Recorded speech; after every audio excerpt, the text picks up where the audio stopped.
so this is going to be important when we're arguing for the existence of a god or gods, because gods, by their very nature, exist in a different way. They are a different type of thing than humans are, right? Or other living things that we encounter on a regular basis.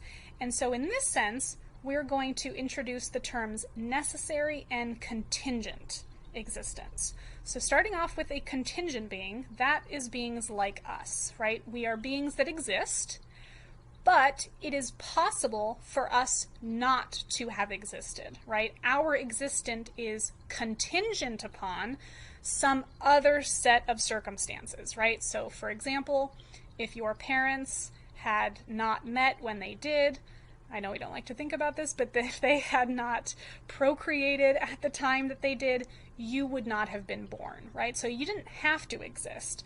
A number of things could have gone differently, and then you would not have existed.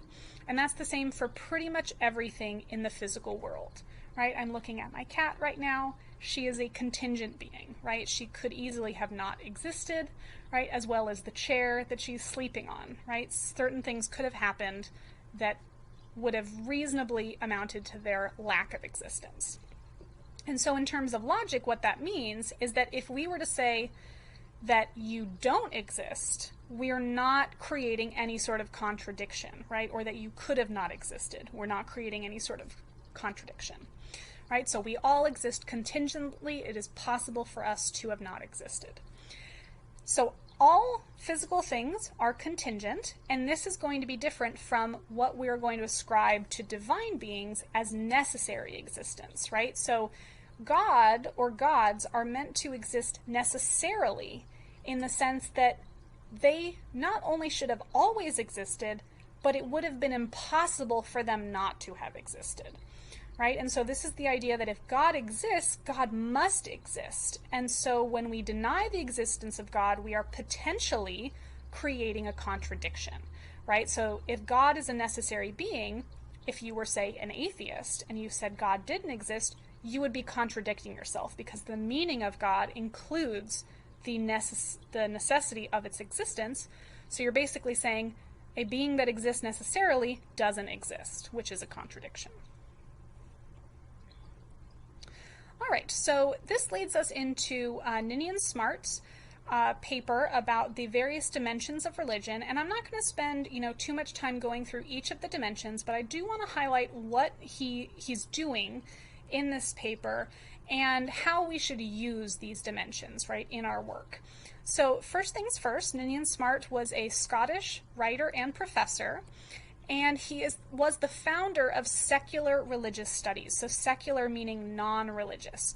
And so what this means is that prior to Ninian Smart, you could not, in higher education, study religion unless you were a member of that religious tradition.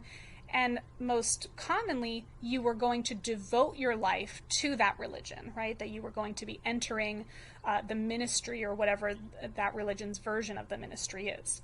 So because of his work, we're able to have classes like now where you don't have to be a part of any particular religion to study any of the world's religions.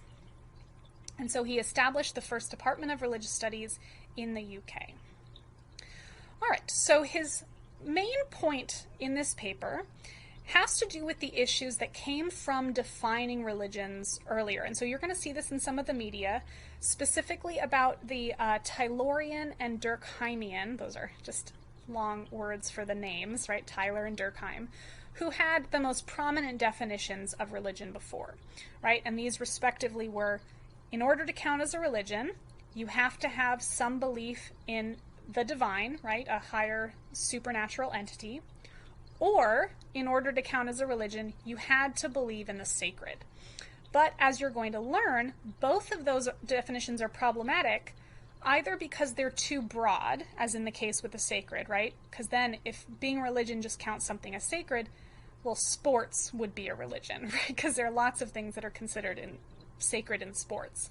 Or, nationalism or patriotism, right? Thinking that the flag is sacred, or a certain set of documents, right? That these in and of themselves, right, are obviously not religions, but if we use that definition, would count as such. So that's too broad of a definition.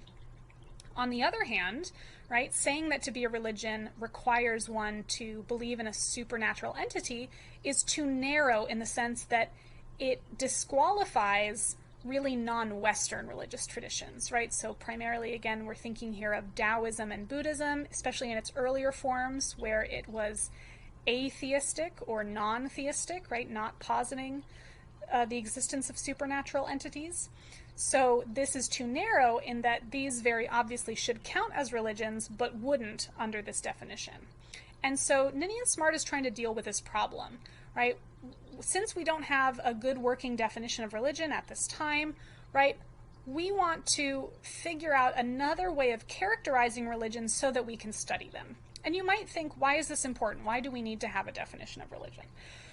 Well, surely, right, there are going to be practical implications of what counts as a religion. So, for example, perhaps you've seen the documentary Going Clear about Scientology, right? So this is a newer quote-unquote religion in the sense that it was finally designated as a religion by the IRS and thus gets a lot of benefits, right? And tax breaks and exemptions, qualifying itself as a religion.